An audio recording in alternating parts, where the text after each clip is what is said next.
Recall expands to include 7 million pounds of deli Nearly meat. 150 sick in salmonella outbreak affecting 11 E. coli countries. outbreak in the U.S. kills 10 and sickens hundreds. All these headlines about food safety. This isn't just policy, it's personal. Behind every recall, every outbreak, and every regulation, there's someone whose life was permanently changed or lost. I know that because I am one of them. Welcome to Confessions of a Food Safety A-Hole. I'm Jeanette Zimmer. And I'm Dr. Darin Detweiler, former submarine guy, longtime food safety advocate, author, and someone who's been speaking up for over 3.5 decades, even when it wasn't easy or popular. This isn't your average food safety podcast. We're not talking about bacteria and best practices. We won't be teaching you the proper temperature to cook a chicken breast. 165. Or even how to pronounce Listeria monocytogenes. Not even close. We're diving into the culture, the conflicts, and the human cost of getting it wrong. We'll share stories, some painful, some funny, all true. Revealing the real experiences of someone who's spent a lifetime behind the scenes. These aren't stories you read about in newspapers or magazines, and they're not found on conference agendas. What they are everyday experiences of people who have dedicated their lives to making sure you have access to safe food. Because when it comes to protecting every plate, it's not just policy and data. It's personal. And it's time we start talking about it like it is. Welcome back to Confessions of a Food Safety A-Hole, the podcast where food safety meets real talk, ridiculous travel stories, and the occasional Dolly Parton impersonator. And sometimes champagne-sipping dogs on laps in LA restaurants that absolutely violate literally every part of the health code. Yes, we're going there today. Seriously gross. All right, this week we're going to take you behind the scenes of our recent travels from Washington, D.C. and the Food Safety Consortium to a honky-tonk night in Nashville with faux dollies yelling, "Howdy, y'all," like it was a contest. Plus, we'll talk about our appearance on the Don't Eat Poop podcast. Yes, that's a real name. And we've got a powerful interview with a U.S. Air Force veteran now working on the front lines of food safety. Hi, I am Kris Newton, and I am a food safety a-hole. Perfect. Okay. All that and a few food safety crimes spotted on reality TV that sent Darin into a full-blown code red. Triggered. All right, where are we going to start? So let's start with Washington, D.C. D.C. We attended the 2025 Food Safety Consortium. We sure did. That was fun. Yeah, every year it's different. Sometimes it's a different theme or there's different people that are attending. It's been in different cities. Yep. But we attended the one in D.C. this year. And it was incredible to be on a panel with some of the voices from the Netflix documentary Poisoned. I was there with Bill Marler, Ben Chapman, and Brian Ronholm. That film really pulled back the curtain on the food industry, and the conversations at the consortium were no less intense. Yeah, I would say there was like a really good energy there. I mean, the audience was packed, and it was definitely one of those conversations where people were ready to stop sugarcoating the problems and start talking solutions.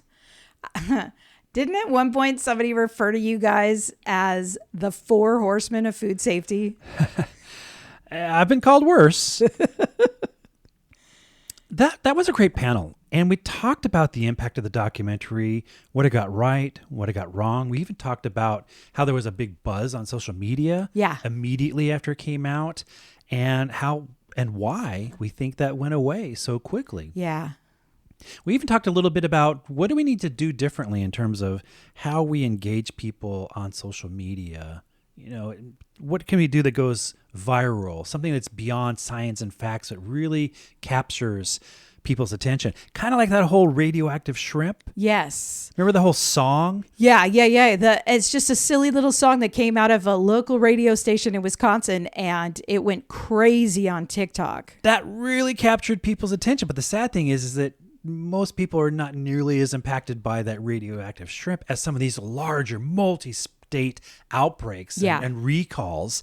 How do we get that kind of viralness that really captures the average person's attention.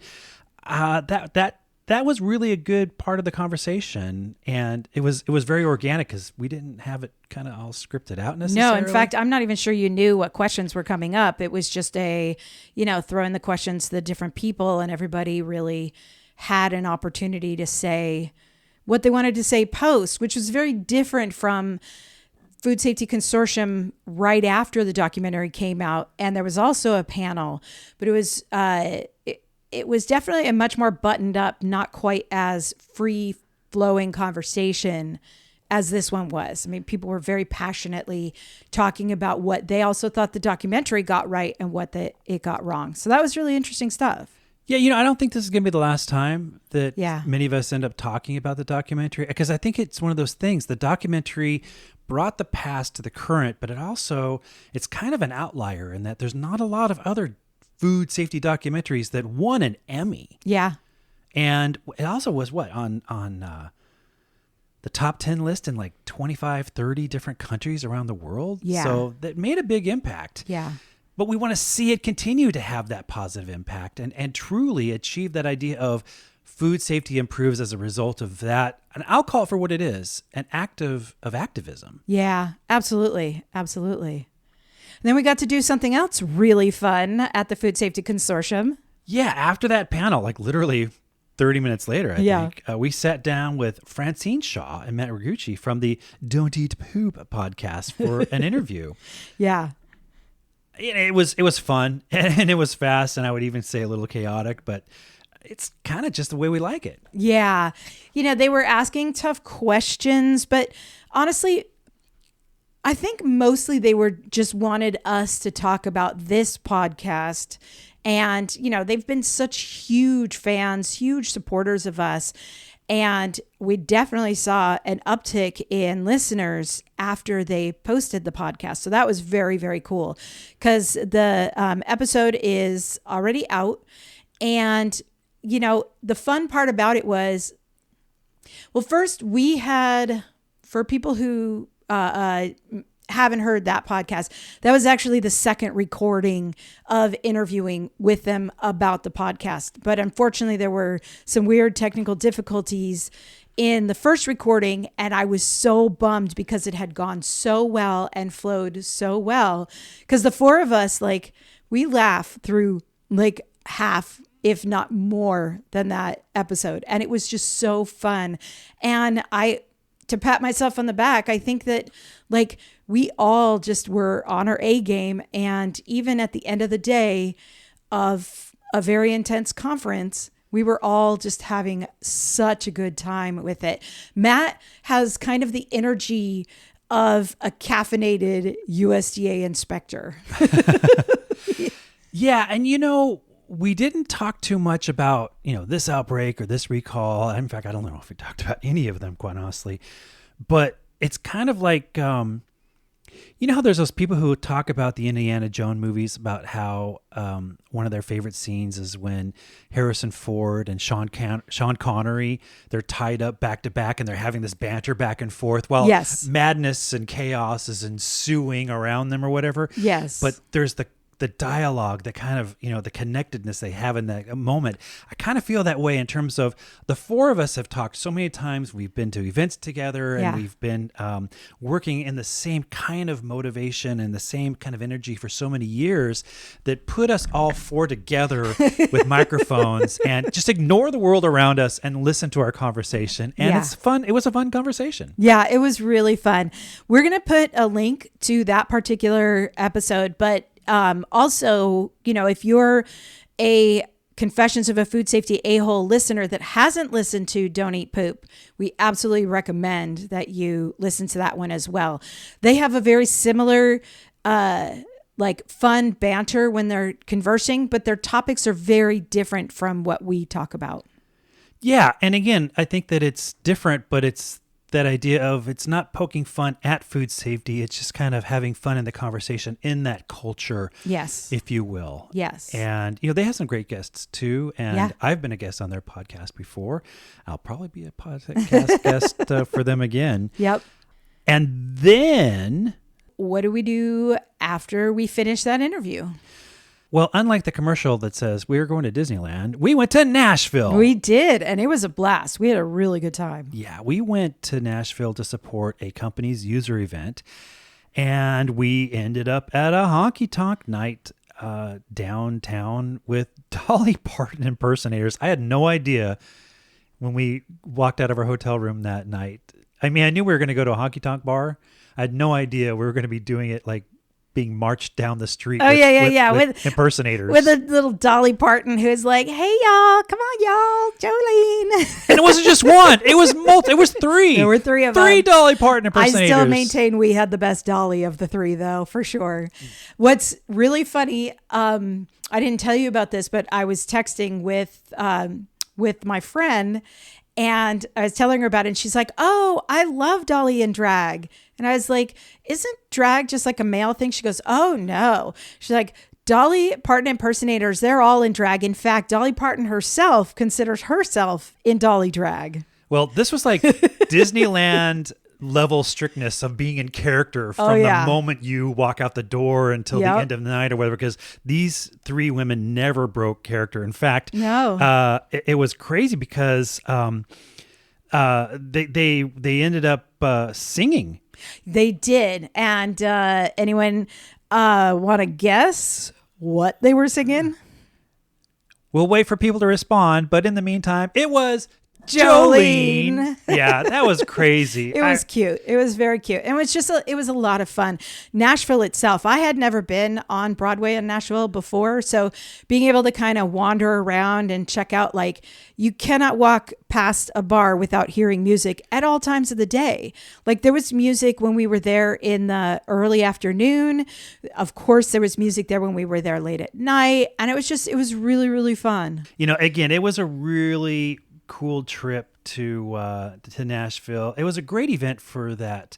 Yeah, you actually got to host one of the panels, which was a really interesting panel, listening to different ways that people were presenting how they use the software for the company that we were there for.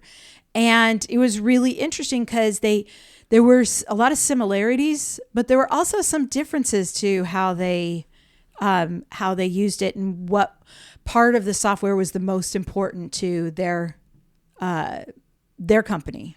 I actually thought that one of the most memorable conversations I had, and there were many of them, was someone from an amusement park talking about how they have so many teenage employees because it's seasonal. Yeah. And how their view of technology is different than the adults, if you will. And usually you don't hear it that way, because we also heard the same trip, people that were talking about technology and how older people relate to it. Yeah. I hadn't heard people talk about teenagers within the food service using technology. So that was a really good conversation. Yeah, that was very cool. Well, since we've returned from the land of tunes and toe taps. Toe taps? As in line dancing. And all those bars on Broadway in Nashville. Anyway, weren't you on another podcast recently? Oh, yeah. I was a guest on Brian Armentrout's Food Safety Chat Live on November 7th. Yeah, that one's out too. And tell me a little bit about what you guys talked about. Sure. He and I talked about my thoughts of what I was kind of bringing up with him, an often overused or abused word, isolated. Yeah. And this is actually the theme of one of my upcoming keynotes in Dubai at this year's Dubai International Food Safety Conference. I'm going to be speaking along with Cronin McNamara and James Doyle, both from Creme Global in Dublin, Ireland. In fact, we met Cronin in Dubai in 2017. Yeah, that's right. On a river. Well, no, we met him before that because... Oh, we extended the conversation on that. There was... so he and another guy had done like main stage conversations. And at the time, I was still in school for data analytics and computer science. And you had sat down for lunch, and you'd sat down with a bunch of people that you already knew and were familiar with. And I was like, I just thought we should kind of expand our circle a little bit. And I'm so grateful because I walked over and asked them a few questions about the speech and told them a little bit about, that I was a student and, what my impressions were and that kind of thing. And it was like a great conversation. And of course you got up and you're like, oh, well, if she's talking to them, maybe I should be talking to them too. And it was a smart thing to do because, we connected a little bit more with them on the river, as you're mentioning. But then and that's when we found out that they had their own global conference. Yeah, the Predict UK event in Dublin, Ireland. Yep, they did that in 2018, and you applied and put in a speech for that. And so that was when we got to go to Dublin, Ireland, which was super fun. That was a good trip. And attend the Predict conference. And that was a blast. We had a really good time. So it's been nice because just that simple act of just sitting down at the table and starting a conversation with him has created this pretty long-lasting relationship that now you guys are speaking together on stage in Dubai, which was very cool. Yeah, we've met up a second time in Dubai in 2023 with Cronin and James, and I met up with them last year in Long Beach at IFP, and this year in Cleveland at IFP. It really is rewarding when you have the opportunity to continue conversations and networking with people, even if it's in locations all around the world. Yeah, absolutely. Well, I digress with our relationship because I really just like them. But going back to your conversation with Brian Armentrout and talking about isolated, what do you mean when you're talking about isolated? Oh, yeah. So, you hear it all the time. It was an isolated incident. It was an isolated source. The root cause is an isolated cause. The outbreak was isolated to here or from that facility or that state, whatever it is. And it seems like the word is used to make us feel safer, right. To minimize Yeah. And then how many times do you hear a recall's been expanded or the number of states involved in an outbreak? Not so isolated anymore. Yeah. I mean, long after the fact, after the outbreak or recall or otherwise, a food safety incident is over, to start using words like isolated, sure. But in the middle of it, it's just, it's not the right word. It sounds like the communications and the legal team talking, not your food safety and quality assurance leadership talking, because there's too much information that needs to be put out there to truly protect consumers. Yeah. So that's what I'm talking about. Interesting. Well, very cool. I will also post a link to Brian's Food Safety Chat Live, that particular episode, but it's yet another food safety podcast that we highly recommend, that we both listen to and highly recommend.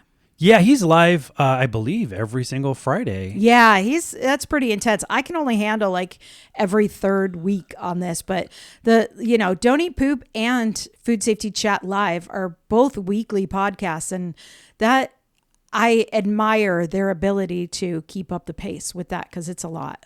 Well, dedication has many faces. I can't tell if you're saying I am dedicated in some ways or I'm not dedicated in other ways. But I'm going to move on from that thought. Oh, okay. All right. So a little bit about our home life. There are times when we're working on projects, and they're either work-related projects or just sometimes personal projects that we like to do to kind of do a little bit of a mind wipe, de-stress type of thing.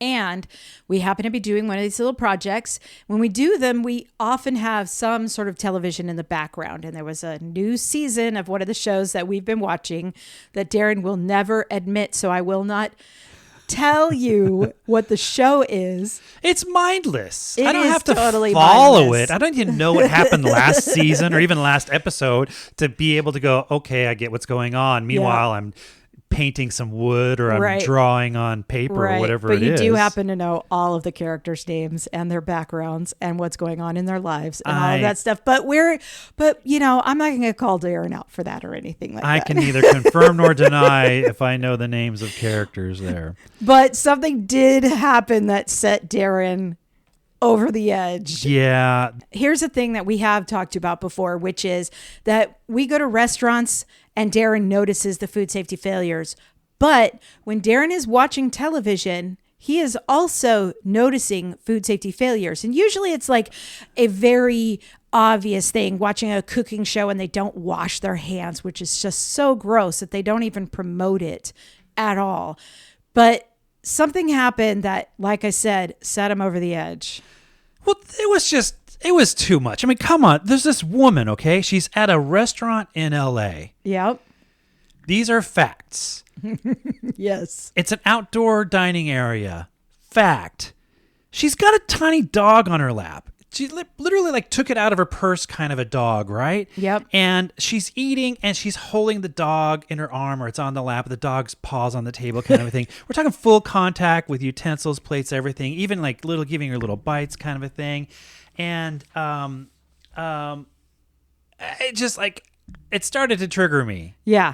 Well, but then later on in that very same episode, same woman, same dog, but this time in a nail salon.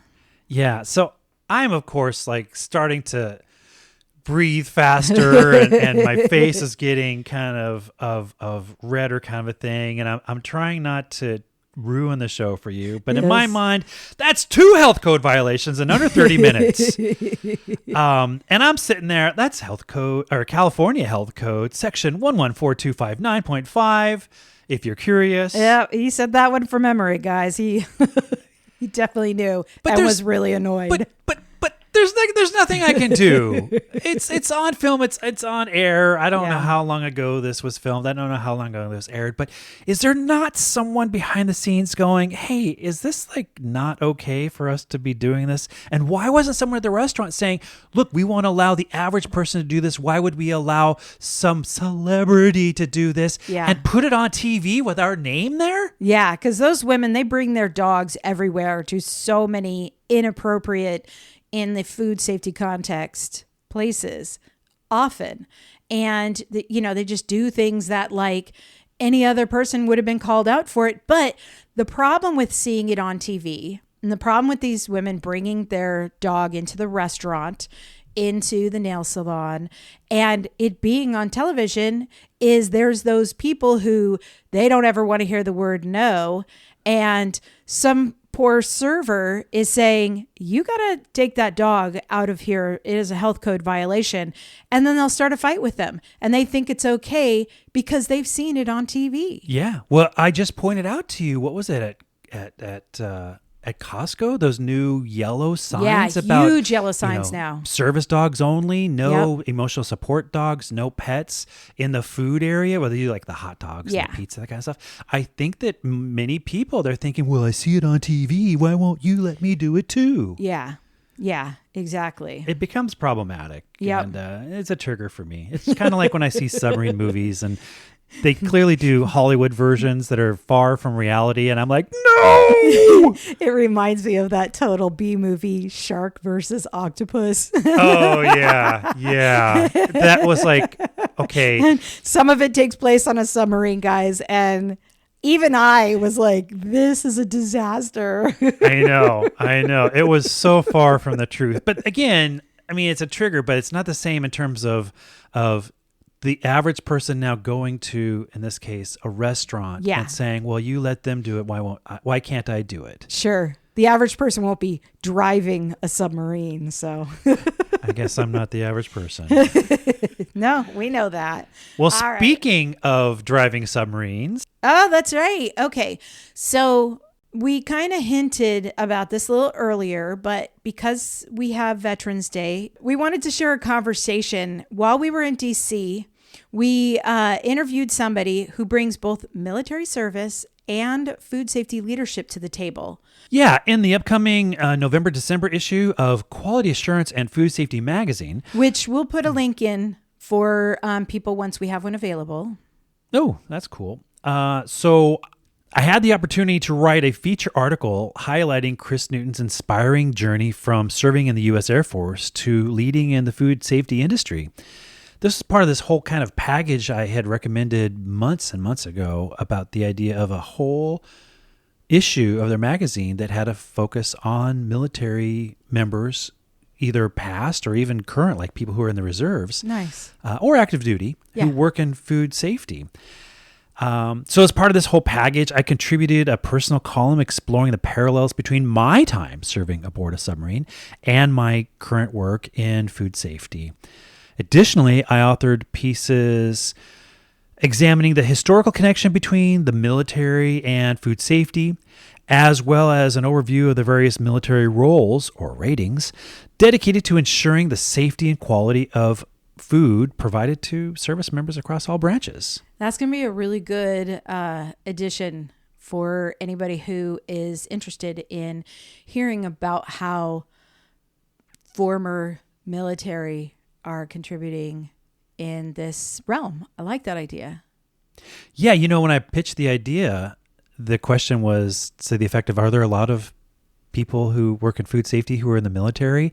And I was like, oh, yes, there is. And I proceeded to introduce as many people as I could who were, again, current or past military working in food safety, and was able to, again, get them to go, okay, let's focus on this for an upcoming edition. Yeah. As we mentioned before, Kris is a U.S. Air Force veteran who now works in food safety and compliance as a business development manager with Milieu Nutrisciences.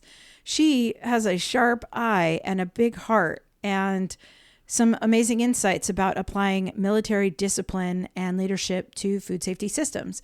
And really, she was just a delight to talk to. So here we go. So I convinced QA Magazine that, hey, we should have the November-December issue have kind of a military veteran kind of a focus. And they said yes. And one of the biggest elements that I've written is a in-depth, I guess is a better word. One of the biggest things I wrote was an in-depth article about a veteran who works in food safety. And that special guest is with us here today, Kris Newton. Welcome, Kris. Thank you. Hi, guys. It's so great to have you here. We really appreciate it. Thank you. Well, thanks for inviting me. I appreciate it. For those who have no idea who you are, tell us a little bit what you do right now before we get to your past. So right now, my title is Business Development Manager of Expert Partners with Milieu Nutrisciences. What that means is I take our consulting services that Milieu offers and I sell them to food manufacturers. And at a conference like this where you have leaders from various ends of the food safety spectrum, you have a booth and you're interacting with so many different, from regulators to industry executives to, in some cases, very young people who are kind of new to the industry. Yes. What challenges does that provide to you in terms of that range of people you interact with? Well, the younger ones don't understand what consulting is, potentially. So I have to maybe explain it on a more elementary level, where the old dogs in the company have been there, done that, and they see the value in consulting. So it doesn't fall completely on their company or one person to do everything in food safety. Or as a third party, Milieu can come in and get some fresh eyes in their plants. So, Gennette, do you have, obviously she was in the military, but do you know much about what her service was before she went into food safety? Just what I read a little bit in the article that you wrote. Right. Well, I would imagine that so many people would have no idea. And even when we were talking, I only had a little bit of a sense. By the way, so this will be in the November-December issue of QA Magazine. But I'd love for you to tell us a little bit about what did you do in the military? Yeah, so I started off as a security police officer, which meant I was a cop in the military, in the Air Force. Interestingly enough, I joined shortly after the Air Force started allowing females in that role, that career field. And I was put into that career field. I enjoyed it, but I always knew from third grade I wanted to be in science. I did it in a meandering type of way, but after 3 years of being a cop in the Air Force, I retrained and I became a paralegal. And I did that for 11 years, both active duty and reserve. Share with me some stories, and we get into this in the article a little bit, some of the experiences you have.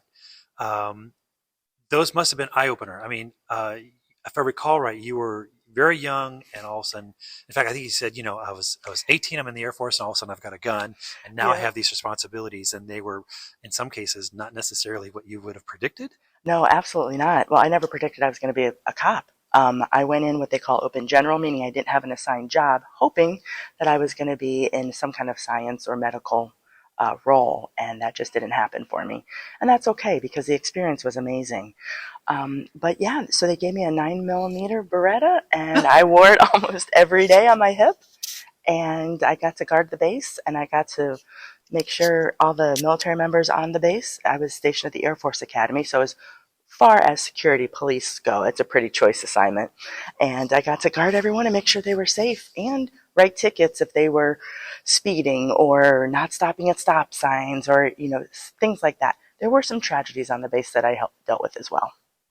Were there those moments when you're issuing a ticket or, being that police officer on a base where you were doing your job, you were doing the right thing, you were following the law, but the people you're interacting with, to them, you were an a-hole? Yes, very much. Several times that I can think of.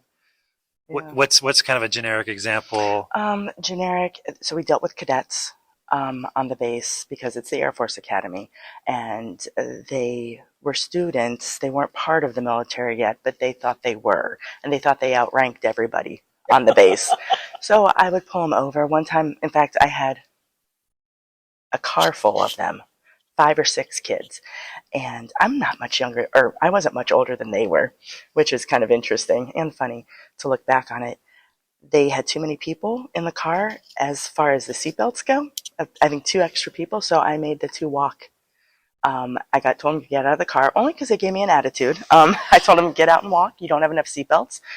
Your friend can go up to the dorms, drop 2 more people off, and come back and get you. And I did do that, yes. That was probably a jerk move, but the law is the law.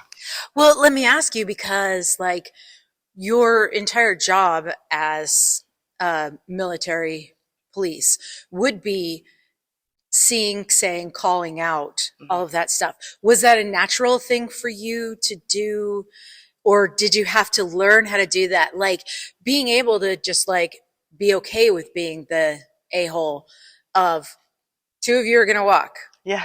That kind of thing. For me, that would be, because this is an ongoing theme when we have conversations of the fact that calling people out on that kind of stuff is not my natural. So was that did you take to it like the fish to water, or was it I really had to work to make this happen? That's a great question. I honestly took to it like a fish to water. I have a twin sister. Yes. Okay. So I tell people we were in competition since the womb, and she came out first, but I always felt this sense of justice when it came to her. Whether if someone was picking on her, then they were my enemy. But if I wasn't getting along with my sister, then she was my enemy. But I always was able to discern right from wrong. I was able to tell her, this is not how you should be. Or if you're going to do this, don't let mom and dad know that you're late for curfew. Just come on time and they'll never suspect. So things of that nature. But yeah, I always felt like I was more of the logical one. And that just carried on. Well, with the story you were telling about the lack of seatbelts for all the passengers, I look at it like this. You saw that problem, and they may react to you like, oh, thank you, we'll take care of that. Or the other side of the coin is they react to you like you are the a-hole, right? But if you knew that, saw that, and you're doing your job, and you didn't intervene, and something happened, or even nothing happened, but, again, you did not intervene, you are 100% now part of the problem. Exactly. And perhaps even held to a higher standard than those passengers and the driver themselves. Exactly. And that was what I thought. If there was an accident, and I actually told them this, if you have an accident, 2 of you could potentially go through the windshield. But college kids, they don't get that. They don't grasp that. But I wasn't going to allow that on my watch. Of course, they thought I was just being a jerk, but I truly wanted to keep them safe. Excellent. So let's fast forward. Now within the world of food safety, have you ever been in a situation where you saw something, you had a message to convey, and you know that there's a 50-50 chance they're either going to say, thank you, you're the greatest messenger of food safety ever, or you're the food safety a-hole. But if you didn't do something, now you can still, in this case, be part of the problem. Yes, exactly. I took my role very seriously, or I take my role very seriously. And it's not only my name when I tell people what's right and wrong, but it's also my company's name. And I want to be a good steward of their name, my company's name, but I also want to make sure people are doing the right thing, because the last thing I want is for it to be my responsibility to have a consumer injured. I'm glad you mentioned the idea of name, because we're in a business where we've seen people that once something happens, and it's usually because of a leadership failure, their name is always associated with that event. There are certain companies we do not talk about without, oh yeah, what happened back in that year? Whoa, what happened back? And no matter how many years it's been, we still can't disassociate this huge failure with that company's name. Well, with your personal experience with Jack in the Box, I was younger, but I remember that because of the tragedy that it was. I moved with the military to California, and I saw my first Jack in the Box. I refused to eat there. I was just in Charlotte, North Carolina a couple months ago. I saw a Jack in the Box, and I cringed. It's still that. I had a visceral reaction, and I thought to myself, how are people eating there still? But yeah, so that definitely stays with me. Several larger recalls stay with me. Yeah, there are some restaurants that we've had interactions with, and it's like, yeah, we're never going back there again. And it's a personal choice kind of a thing. But I think again, what happens is the idea of it's never going to be the name of the leader necessarily as much as it is the name of the company. They'll get remembered because of that event there, because of that lawsuit, because of that federal fine, because of that court decision, because of that horrendous outbreak or horrendous recall or whatever it is. So yeah, the role of the individual that has the ability to make a decision and the impact on that company, because think about it, everyone who worked for that company now, it's like, yeah, I work for them. Yeah. Or I want to get out of this job because I don't want to work for them. And so you're impacting all these other people's lives, not just the people who were even directly involved or impacted by an incident. Right. The public has a short memory. And my son is 22. He wasn't around during some recalls. And now people in our industry are retiring, and we've got new college kids coming in. They graduated. They have their PhD, their master's, even their bachelor's. They don't remember these tragic incidents. And I'm afraid they're going to repeat history. I read the article that Darin wrote. I don't know if he's shown it to you yet. It's really very good.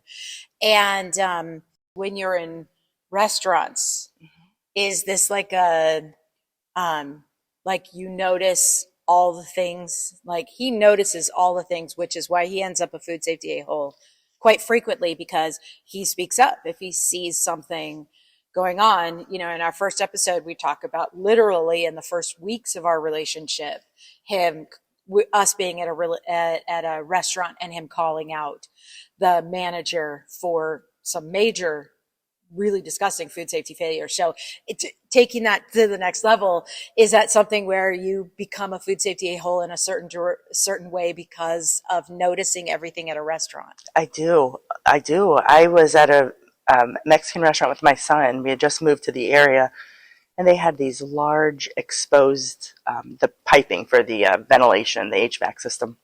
And I happened to look up right above my table, and there was this large vent, and there was dust particles, and I'm talking 3-inch long trails of dust hanging over my table where my food was. Oh, gross. And I didn't notice it, of course, until after I was done eating, because I was looking at everything else. And I told my son, we will never go back to this restaurant. And I haven't. It's been 4 years. Yeah. Ew. Yeah, I also sit with my back to the door so I can see who's coming in and out. She makes me sit with the back to the kitchen, so I'm not playing like I'm looking at her. I'm not looking at the kitchen, kind of a thing. I do the same. If I look in I've practiced this for a little bit. If I like the food so much, I try not to look in the kitchen because I'm afraid it's going to give me the real story. So that's where I take my own risk. Yeah, I hear you. Kris, not only do I want to thank you for your service. Well, same. Thank you for your service. Sometimes we don't go around wearing a sign on our hat or our shirt that says, oh, and by the way, I'm also a veteran. Right. I'll point out that I had a conversation about this, and someone was like, I don't think there's a lot of military veterans in here, like at a big IAFP conference. Yeah.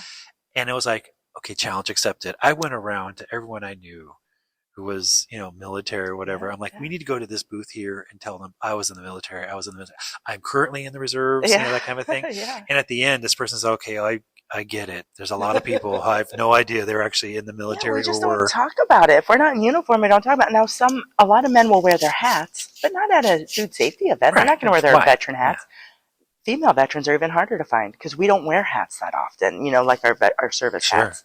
So, and I know I served with a bunch of them. I went to basic training with a ton of them, but I still don't see them that often. Yeah.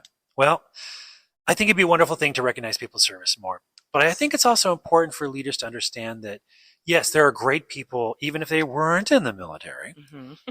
But I do believe that military veterans bring a body of experience that is extremely valuable to this industry. And it's important to recognize that. When I was a teacher, I was always assigned to morgue duty if there was a big disaster kind of thing. Because, he was in the military. Yeah, so you can handle it. Yeah, I can handle it. It's like, you have no idea, putting me on morgue duty and body retrieval. Sure, that might sound convenient, but how about in charge of incident command? How about in charge of this? How about in charge of that or whatever? Exactly. Rather than pigeonhole me over here because you're using a school structure and you'll just figure out how to use me. Why not understand what a military veteran can bring to the situation and how that can actually elevate what we're trying to do here. Absolutely.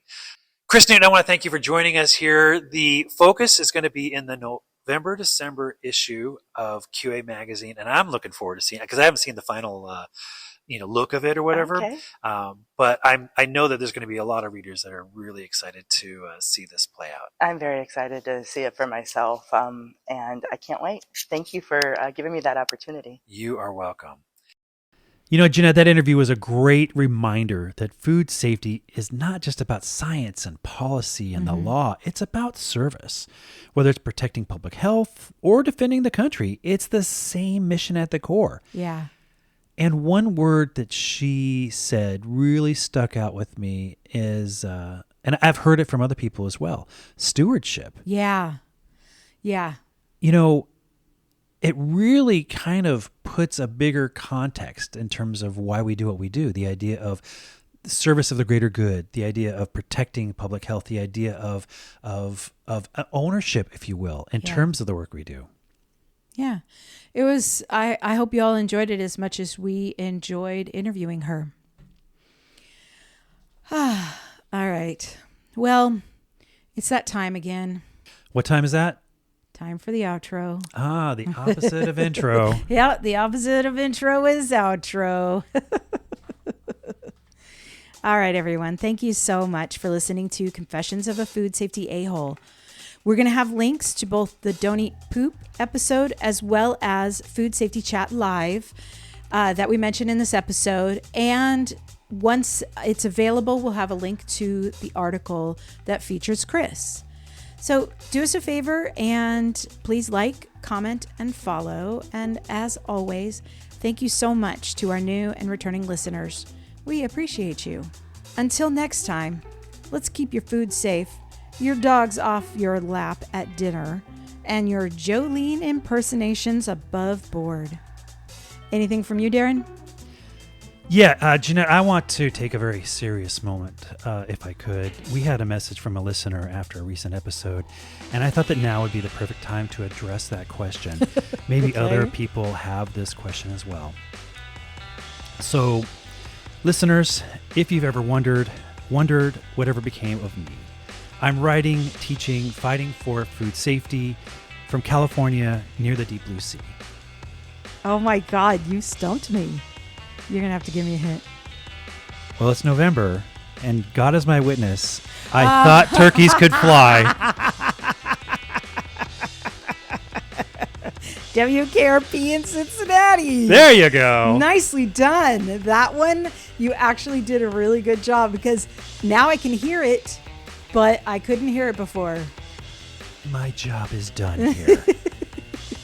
WKRP in Cincinnati.